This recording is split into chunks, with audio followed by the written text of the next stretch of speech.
ٹھیک ہے نا؟ سنبو تارپورے عمل کرو، ٹھیک ہے؟ بہرحال اللہ رب العزت ارشاد فرماتا ہے وَلَسَوْفَ يُعْطِيكَ رَبُّكَ فَتَرْضَىٰ، ان قریب اے محبوب آپ کو ایسی ایسی نعمت دی جائے گی کہ آپ راضی ہو جائیں گے۔ اللہ تعالی اپنے آقا و مولا سید عالم صلی اللہ علیہ وسلم، ہمارے آقا صلی اللہ علیہ وسلم کو راضی کرنے کے لیے فرما رہا ہے ان قریب، اتی شیگر جس کو بولیں گے، ان قریب مطلب بالکل نکٹ، ٹھیک؟ نکٹ پڑتی ہے نا ان قریب۔ اللہ تعالی نعمتیں ایسی دے گا کہ آپ راضی ہو جائیں گے۔ اب جانتے ہو نعمتوں کو دینے کا عالم کیا ہے؟ اعلیٰ حضرت فاضل بریلوی علیہ رحمہ کا ایک شعر ہے کہ چنین و چنا تمہارے لیے اور زمین و زمان تمہارے لیے، مکین و مکان تمہارے لیے، ہے نا؟ اور بنے دو جہاں، زور سے بولو نا بھائی، معلوم ہو کہ تم جاگرت ہو، ہے نا؟ بنے دو جہاں تمہارے لیے، دہن میں زباں تمہارے لیے، اور بدن میں ہے جان تمہارے لیے۔ سبحان اللہ، سبحان اللہ۔ ہم آئے یہاں تمہارے لیے اور اٹھے بھی وہاں تمہارے لیے۔ سبحان اللہ۔ حدیث ہو لولا کلمہ خلقت الافلاک والارضین، اے محبوب اگر آپ کو پیدا نہ کرتا تو نہ زمین بناتا نہ آسمان بناتا، کچھو ہمیں سرشٹی کرتم نا، بنگلہ میں ایسے ہی بولتے ہیں نا لوگ۔ تو سرشٹی کیوں کیا اللہ نے؟ اس لیے تاکہ محبوب راضی ہو جائے، ٹھیک؟ اللہ تبارک و تعالیٰ نے، پروردگار عالم نے مانوش کو تمام مخلوق میں افضل قرار دے دیا، انسان کو۔ کیوں؟ کیونکہ لباس بشری میرے مصطفیٰ کو پہننا ہے،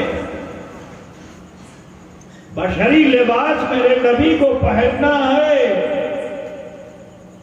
تو جو انسان ہے سارے انسان کو مخلوقات میں افضل کر دیا، فرشتہ بھی اتنا بلند نہیں جتنا بلند انسان، کیونکہ اس انسان کو نسبت ہے جناب محمد رسول اللہ صلی اللہ علیہ وسلم سے۔ انبیاء ایک سے ایک فضیلت مآب آئے، تلک الرسل فضلنا، ہم نے ایک رسول پر دوسرے رسول کو فضیلت دے دی، لیکن تمام فضیلت والے رسولوں پر فضیلت جناب محمد رسول اللہ کی، امام الانبیاء بنا دیا۔ آپ لوگ پتہ بوجھ رہے ہیں نا؟ بولو، ابھی دعا کی بات آئی نا، دعا آدم علیہ السلام نے 350 سال تک دعا کی، وہ نبی تھے، نبی، ان کی دعا قبول ہوئی؟ کب قبول ہوئی؟ کہ جب روح محمد نے آمین کہہ دیا۔ آدم علیہ السلام کی دعا قبول کیوں ہوئی؟ کیونکہ آدم علیہ السلام کو افضل البشر، امام الانبیاء جناب محمد رسول اللہ صلی اللہ علیہ وسلم سے بھلوسا ہو گئی تھی۔ میں مختصر بتا دوں کہ 350 سال میں اللہ تعالیٰ نے آدم علیہ السلام کو لنکا میں، شری لنکا سمجھتے نا؟ لنکا تمہارا مرچا نہیں ہے، تمہارے اندر لنکا بولتے ہیں کس کو؟